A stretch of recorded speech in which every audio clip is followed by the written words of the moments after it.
Wow, so totally did not see that one coming. Salesforce is going to acquire Slack. Total shock, total surprise. Was not expecting that at all. We're going to talk about why this is both interesting from Slack's perspective, what Slack was doing from a business perspective, and why this could be good for Slack. We're going to talk about why this is good for Salesforce and a real change in their strategic direction, and ultimately why this could be good for you if you're a Salesforce user, a Slack user, or even a Microsoft Teams user. If you look at Slack's stock price, it was doing well, and if you look through 2020, it had its ups and downs, but really it did not see the impact to its organization or its business that you would have expected from something like a pandemic. This really boosted some stocks like Zoom, and you saw those stocks going through the roof, Peloton going through the roof as people really adopted to work from home life. We would have expected something very similar to happen to the Slack business, but we really didn't see that in the stock price. We really didn't see that in the sales.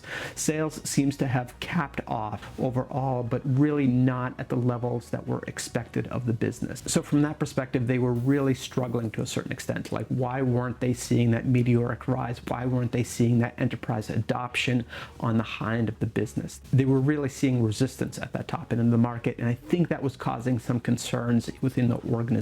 This could very well be a classic example of crossing the chasm, where Slack was really good as a product and service in the early adopter stage of that business, but as it started to penetrate into those larger accounts, it really needed to get into those late adopters, those people who weren't necessarily leaning in to try the cutting edge technology. And as it came into those larger accounts, they had trouble. Now, Slack is certainly no spring chicken. They're a multi-billion-dollar organization, but getting into those larger accounts and seeing that growth just really wasn't happening.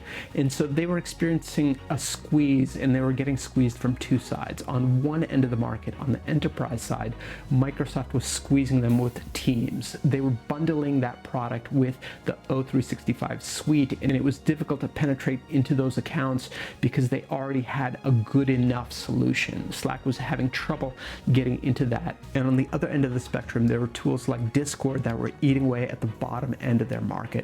I don't think this was impacting the market significantly, but it was definitely something that they were looking in the rear view mirror in terms of what was going to happen in the next couple of years. And so for Slack, this was a really good organizational shift. It gives them exposure to an enterprise sales team that's really experienced and has 10 times the market cap and penetration into those larger accounts. So I think this could really expand the market size for Slack and get many more organizations using this communication tool. Because Slack gets stronger when more organizations use it, especially Fortune 500 organizations, it makes it much more sticky for these organizations. And that's really important for an organization like Slack.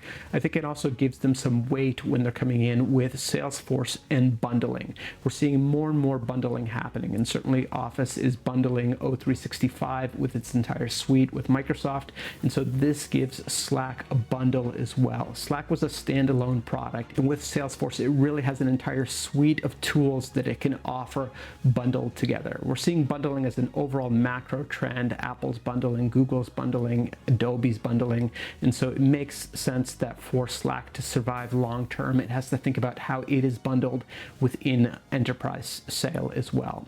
Now, why is this a good move for Salesforce? So Salesforce has been around. It's a huge company. It has a lot of different products within its arsenal, but it really hasn't done a good job on communication.